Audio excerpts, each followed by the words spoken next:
माजी मेरी साड़ी प्रेस हो गई। हाँ? ये आपने क्या किया माजी? अरे सुनते हो? जल्दी आओ, वरना मैं इस घर को आग लगा दूंगी। क्या हुआ? क्यों चिल्ला रही हो? तुम्हारी माँ ने क्या गुल खिलाए हैं। नौकरानी घर पर नहीं थी, मैं पार्टी के लिए लेट हो रही थी। मैंने इनको ये साड़ी प्रेस करने के लिए कहा, इन्होंने पूरी भड़ास मेरी साड़ी पर निकाल दी। दरअसल बात ये थी कि जब मैं इस्त्री कर रही थी तो मेरा चश्मा गिरकर टूट गया। टूट गया? कल लाया हुआ नया चश्मा आज टूट गया? आखिर तुम चाहती क्या हो माँ? पहले तो ये बहाना करती थी कि साफ नजर नहीं आता, इसीलिए उस दिन तुम्हारे हाथों से मेहमानों के कपड़ों पर कॉफी गिर गई, इसलिए मैंने तुम्हारे लिए नया चश्मा लिया है। लेकिन आज तुमने न सिर्फ चश्मा तोड़ दिया बल्कि नई साड़ी भी जला दी। आखिर तुम्हारे मन में है क्या माँ? तुम चाहती क्या हो?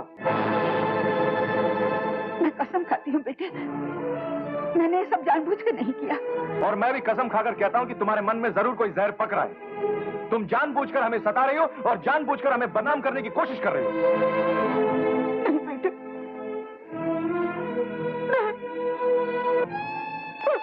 चल।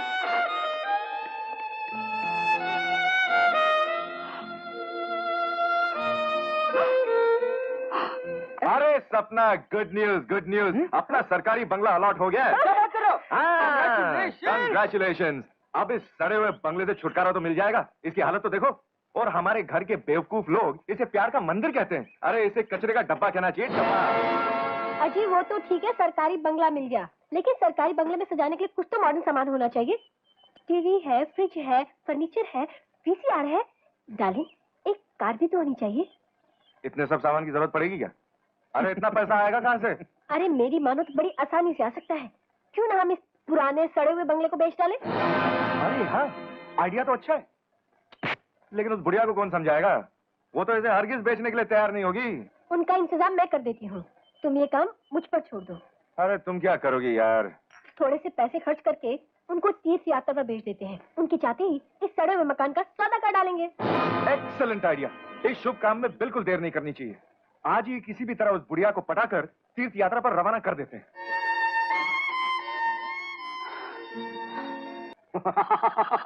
बिल्कुल सही कह रहे हो। जब पोजीशन बदल जाए तो घर भी बदल देना चाहिए। निकाल दो सड़े हुए मनुष्य मकान को। भाई उसी के लिए तो हमने आपको यहाँ बुलाया है। क्यों? हाँ बिल्कुल। लेकिन इस रास्ते में कई कांटे हैं। इन कांटों को तो बड़ी आसानी से निकाला जा सकता है। पहला कांटा है माँ, उसको तीर्थ यात्रा पर भेज देते हैं। रही बात बहन की, उसके हस्बैंड का ट्रांसफर हो गया तो वो उसके साथ चली जाएगी। तीसरा कांटा था विजय, वो जेल में है। मैं तुम्हारा घर खरीदने के लिए तैयार हूँ, मगर एक बात का ख्याल रहे, विजय के जेल से रिहा होने के बाद उसे अपने से दूर रखना, वरना वो तुम दोनों की शान और शौकत मिट्टी में मिला देगा। ठीक है? That's the limit.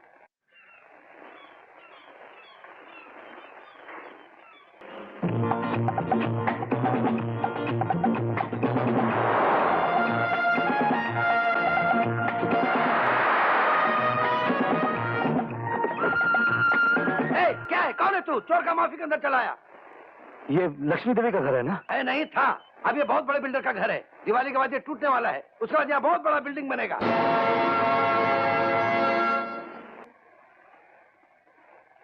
आपने अपने मुंह से इतना कह दिया, मेरे लिए इतना ही काफी है। धन्यवाद। धन्यवाद नहीं, सिर्फ धन। धन की चाबी से तकदीर का बंद दरवाजा भी खुल जाता है। तो मैं आपको कोटा दूंगा और आप मुझे अपनी कंपनी के आधे शेयर देंगे। डन, बिल्कुल डन कलेक्टर साहब, मुझे मंजूर है। ओके? माफ कीजिए, नमस्ते।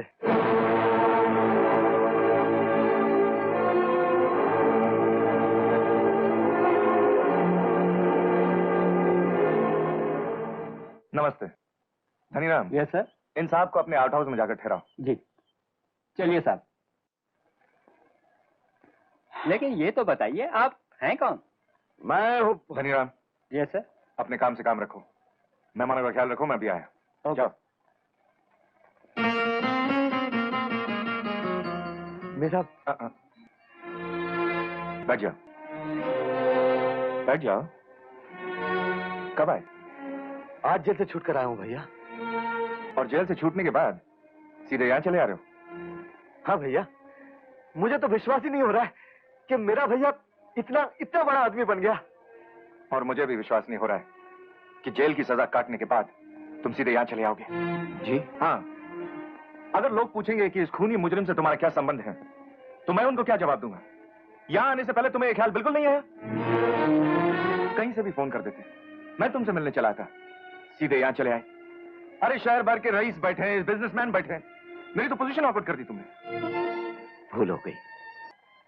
जाने इतनी मुद्दत तुम लोगों के बिना कैसे गुजारी, ये मेरा दिल जानता है। इसीलिए बिना सोचे समझे जेल से सीधा तुम्हें ढूंढता हुआ तुम्हारे पास चला आया।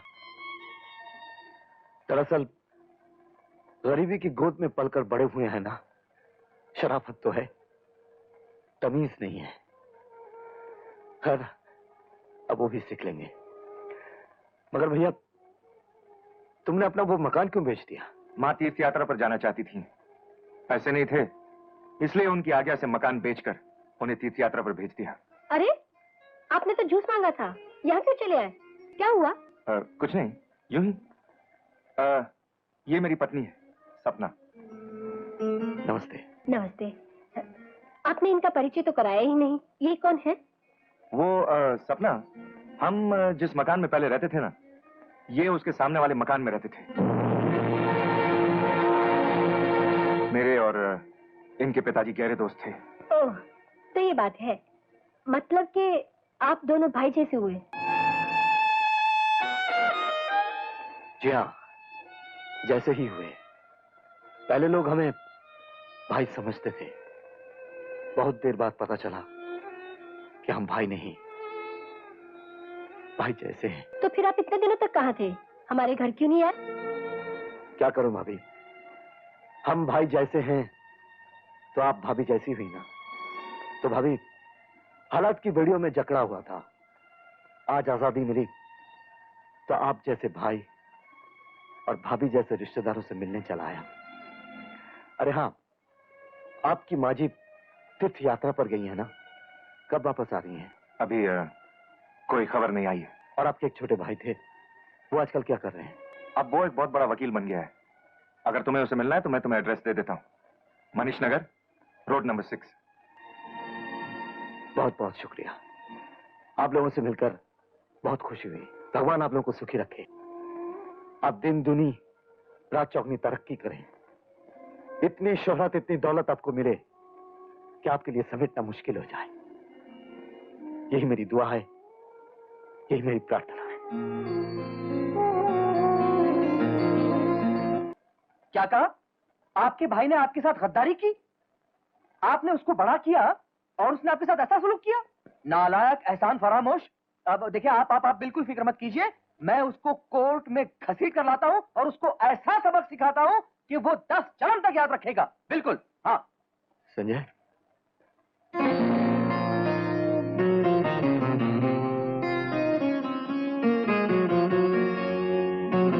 अरे ऐसे क्या देख रहा है? मुझे नहीं पहचाना? मैं तेरा भाई हूं, विजय। भैया, भैया, कैसी बातें कर रहे हो भैया? मैं भी तुम्हें कभी भूल सकता हूँ? ये क्या भैया, तुम रो रहे हो? अरे मन भर आया, बचपन से लेकर जवानी तक तेरे बगैर एक दिन भी गुजारा नहीं। अचानक तकदीर ने 7 साल के लिए हमें जुदा कर दी। ये भाई, तुझे तेरा ये भाई याद आता था या नहीं? हाँ हाँ हाँ, बहुत याद आता था। तुम आओ, बैठो, आओ, बैठो, मैं आया 1 मिनट में। हाँ,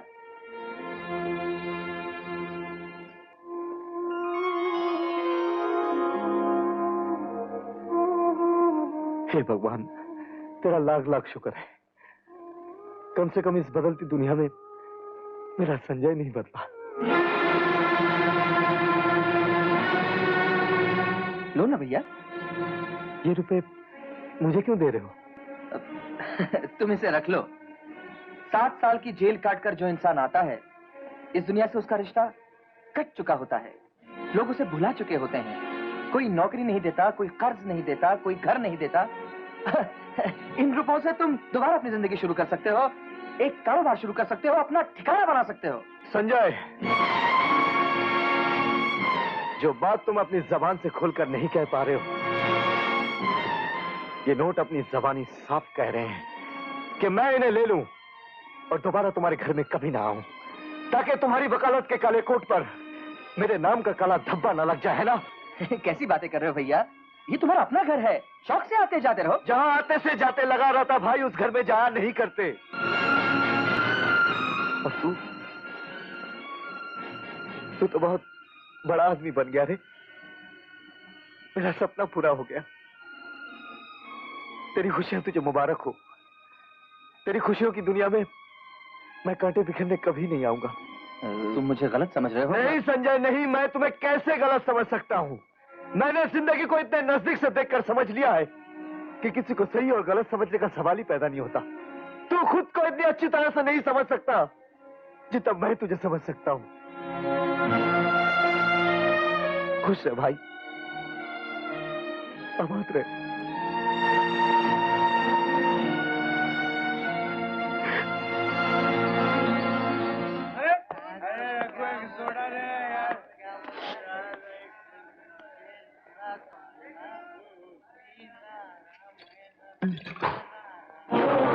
छोड़ दो आजम खान, तुम और शराब पीने जा रहे हो, पागल हो गए हो? हाँ, मैं पागल हो गया हूँ, शराब पीने जा रहा हूँ। गमों की आग से कलेजा चल गया है, उस आग को शराब से बुझाने जा रहा हूँ। गमों की आग को ना तो शराब ने कभी बुझाया है और ना ही बुझा सकती है। इसका सहारा तो वो लोग लेते हैं जो कमजोर होते हैं, जिनका ईमान कमजोर होता है। तू तो बहादुर है दोस्त, भटके मुंह को रास्ते पर ले आता है। मुझ जैसे आदमी को सही रास्ते पर ले आया और आज खुद भटक रहा है। हाँ? नहीं विजय, मैं तुझे ये काम नहीं करने दूंगा। अगर तुम जैसा आदमी शराब पीने लगे तो इस दुनिया में कयामत आ जाएगी, खुदा का कहर नाजिल हो जाएगा।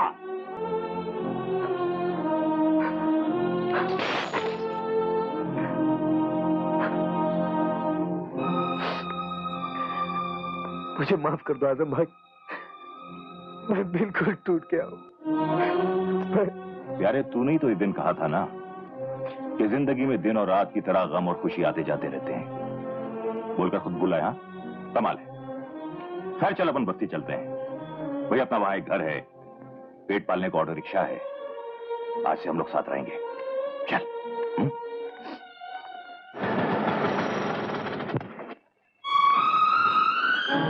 विजय, विजय, विजय, विजय! ये क्या? मुझे देखकर मुझसे आंख चुराकर कहां भाग रहे थे? तुम्हारी नजरों में मेरी यही कीमत है? और तुमने जेल से छूटने की खबर तक नहीं की, ना ही मुझसे मिलने आए। हालात ने मुझे तुमसे मिलने का मौका ही नहीं दिया। वो हालत क्या है मैं सब कुछ जानती हूँ विजय, और उन हालात के जिम्मेदार तुम हो जिनके लिए तुमने कुर्बानियां दी। आज उन्हीं लोगों ने तुमसे मुंह मोड़ लिया, और मैं हर घड़ी हर पल तुम्हारे आने का इंतजार कर रही थी, तुम्हारे प्यार के सहारे जी रही थी, और तुम मुझसे मुंह मोड़ कर जा रहे थे। एक बार कत्ल क्या किया कि अब जज्बात का, दिल का, प्यार का खून करना तुम्हारे लिए तो एक मामूली सी बात बनकर रह गई है। नहीं राधा, तुम मेरी जिंदगी हो, तुम मेरी आत्मा हो। एक तुम ही तो थी जो मुझे याद करती थी, हिम्मत दिलाती थी। लेकिन जेल से छूटने के बाद मुझे ऐसा लगा कि मैं एक छोटी सी जेल से छूटकर बहुत बड़ी जेल का कैदी बनकर रह गया हूं। बहुत मजबूर हो गया हूं राधा, इतना मजबूर कि अपनी मजबूरी बयान करने के लिए जबान में ताकत नहीं रही। विजय, मैं हमेशा तुम्हारे साथ थी, साथ हूं, साथ रहूंगी। तुम फिक्र मत करना।